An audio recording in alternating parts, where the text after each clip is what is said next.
Power ಸಮಸ್ಯೆ ರಾಜ್ಯದಲ್ಲಿ ಇಲ್ಲ. ಯಾವುದೇ ಲೋಡ್ ಶೆಡ್ಡಿಂಗ್ ಸಮಸ್ಯೆ ಇಲ್ಲ. 10 ಲಕ್ಷ ಕಿಲೋಮೀಟರ್ ವಿದ್ಯುತ್ ಲೈನ್ ವ್ಯವಸ್ಥೆ ಇದ್ದು 6 ಲಕ್ಷ ಟ್ರಾನ್ಸ್ಫಾರ್ಮರ್ಗಳಿವೆ ಎಂದು ಹೇಳಿದರು. ಒಮ್ಮೊಮ್ಮೆ ಲೈನ್ ರಿಪೇರಿ ಬರುತ್ತೆ, ಆಗ ಕರೆಂಟ್ ಇಲ್ಲ ಅಂತಾರೆ. ನಮಗೆ ಬೇಕಾದ ಕರೆಂಟ್ ಇದೆ ಎಂದು ಸ್ಪಷ್ಟಪಡಿಸಿದರು. ಗೃಹಲಕ್ಷ್ಮಿ ಹಣ ತಿಂಗಳ ಸಂಬಳ ಅಲ್ಲ ಎಂಬ ಹೇಳಿಕೆ ವಿಚಾರಕ್ಕೆ ಸಂಬಂಧಿಸಿ ಮಾತನಾಡಿದ ಇಂಧನ ಸಚಿವರು, ಸಂಬಳ ಕೊಡೋದಾದ್ರೆ 31 ಅಥವಾ 1ನೇ ತಾರೀಕು ಕೊಡಬೇಕಾಗುತ್ತದೆ.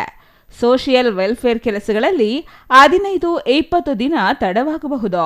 ನಮಗೆ ತೆರಿಗೆ ಬಂದಾಗ ನಾವು ಕೊಡುತ್ತಿದ್ದೇವೆ. ಏರ್ನಲ್ಲಿ ಎಲ್ಲ ಬರುತ್ತೆ, ಮುಖ್ಯಮಂತ್ರಿಗಳು ಹೇಳಿದ್ದಾರೆ. ಎಲ್ಲ ಬಜೆಟ್ನಲ್ಲಿ ಸಿಎಂ ಹೇಳಿದ್ದಾರೆ. ಮಾರ್ಚ್ 31ಕ್ಕೆ ಎಲ್ಲ ಕೊಡುತ್ತೇವೆ ಎಂದರು. ಬಿಜೆಪಿ ಅಧ್ಯಕ್ಷ ವಿಜಯೇಂದ್ರ ಹೇಳಿಕೆಗೆ ಪ್ರತಿಕ್ರಿಯೆ ನೀಡಿದ ಜಾರ್ಜ್, ನಾನು ರಾಜ್ಯದ ಜನ ಅಲ್ವಾ, ನಾನು ಭಿಕ್ಷಕ ಅಂದ್ರೆ ನಾನು ಭಿಕ್ಷಕ ಅಲ್ವಾ, ಸಂಬಳ ಕೊಡುವವರಿಗೆ ಇಂತಹ ಡೇಟ್ ಇರುತ್ತೆ. ರಾಜ್ಯದ ಜನರು ಗೌರವಾನ್ವಿತರು ಎಂದು ಸಚಿವ ಕೆಜೆ ಜಾರ್ಜ್ ಹೇಳಿದರು. ಮೊನ್ನೆ ಎಲ್ಲ ಚಿತ್ರದುರ್ಗ, ದಾವಣಗೆರೆ, ಹಾವೇರಿ ಹೋಗಿ ಅಲ್ಲಿ ಏನಾಗಿದೆ, ಇವತ್ತು ಪವರ್ ಶಾರ್ಟೇಜ್ ಇಲ್ಲ. ನಮಗೆ ಪವರ್ ಬೇಡಿಕೆ ಜಾಸ್ತಿ ಆಗಿದೆ. 19,500 ಮೆಗಾವಾಟ್ ಅಷ್ಟು ತಲುಪಿದೆ. ಏನಾಗ್ತದೆ, ಕೆಲವು ಭಾಗದಲ್ಲಿ ನಾವು ಸತತವಾಗಿ ಕರೆಂಟ್ ಕೊಡ್ಲಿಕ್ಕೆ ಆಗೋದಿಲ್ಲ. ಯಾಕೆಂದರೆ ಅಲ್ಲಿ ನಮಗೆ ಲೈನ್ಗಳು ಇರುವುದಿಲ್ಲ, ನಮ್ಮ ಸಬ್ಸ್ಟೇಷನ್ ನಾವು ಅದರ ಕೆಪಾಸಿಟಿ ಇರುವುದಿಲ್ಲ. ಈ ಥರ ಒಂದು ನಮಗೆ ತೊಂದರೆ ಬರ್ತಾ ಇದೆ. ಈ ವರ್ಷ ಸುಮಾರು 55-60 ಸಬ್ಸ್ಟೇಷನ್ ನಾವು ಈಗಾಗಲೇ ಸ್ಯಾಂಕ್ಷನ್ ಮಾಡಿದ್ವಿ.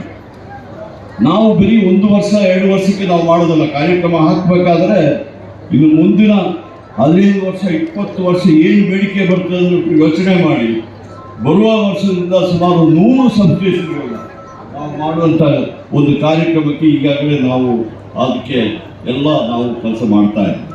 ಆ ಸಂದರ್ಭದಲ್ಲಿ ಬಹುಶಃ ಶ್ರೀನಿವಾಸ್ ಹೇಳಿದ 4 ಸಮೇತ ಮಾಡಲಿಕ್ಕೆ ಆಗದೇ ಇದ್ರು ಯಾವ್ದು ಅವಶ್ಯಕತೆ ಇದೆ ಅಂತ ನಮ್ಮ, ಯಾಕಂದರೆ ನಾನು ಇಲ್ಲಿ ನಿಂತುಬಿಟ್ಟು ಮಾತಾಡಲಿಕ್ಕೆ ಆಗೋದಿಲ್ಲ. ಅವಶ್ಯಕತೆಗೆ ಅನುಸಾರವಾಗಿ ನೀವು 4ರಲ್ಲಿ ಕೇಳಿದ್ರಿ, ಅದನ್ನು ಈಗಾಗಲೇ ಮಾತಾಡಿದ್ದು ಒಟ್ಟಿಗೆ ಅವರು ಲೆಕ್ಕ ಮಾಡಿಬಿಟ್ಟು ಹೇಳ್ತಾರೆ ಎಂಬ ಮಾತನ್ನು ಹೇಳಿದ್ದಾರೆ. ಅದನ್ನು ಅದು ಸಮೇತ ಮಾಡ್ತೀನಿ ಎಂಬ ಮಾತನ್ನು ಹೇಳಿ ಇವತ್ತು ನಾವು ದೊಡ್ಡ ಒಂದು ಕಾರ್ಯಕ್ರಮ ಮಾಡ್ತಾ ಇದ್ವಿ. ಪಂಪ್ ಸ್ಟೋರೇಜ್ ಅಂತ ಬಿಟ್ಟರೆ ನಿಮಗೆ ಆಶ್ಚರ್ಯ ಆಗೋದು. ನಾವು ಎಲೆಕ್ಟ್ರಿಸಿಟಿ ಸ್ಟೋರ್ ಮಾಡೋದು. ನಾನು ಮಿನಿಸ್ಟರ್ ಆಗಿರೋ ಆಫೀಸರ್ಗಳು ಹೇಳೋದು, we can store the electricity ಇದ್ರು. ನನಗೆ ಆಶ್ಚರ್ಯ ಆಯಿತು. ನಾನು ಬರೀ ಬ್ಯಾಟ್ರಿಯಲ್ಲಿ ಸ್ಟೋರ್ ಮಾಡ್ಬೋದು ಅಂತ ಕೇಳಿದ್ದೀನಿ.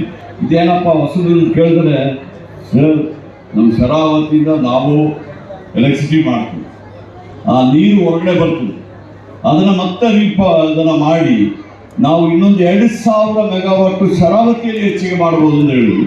ಈಗಾಗಲೇ ನಾವು ಅದಕ್ಕೆಲ್ಲ DPR ಮಾಡಿ ನಮ್ಮ ಚೀಫ್ ಮಿನಿಸ್ಟರ್ KPC ಅಧ್ಯಕ್ಷರಾಗಿದ್ದಾರೆ, ಎಲ್ಲ ಒಪ್ಪಿಗೆ ಕೊಟ್ಟಿದ್ದಾರೆ.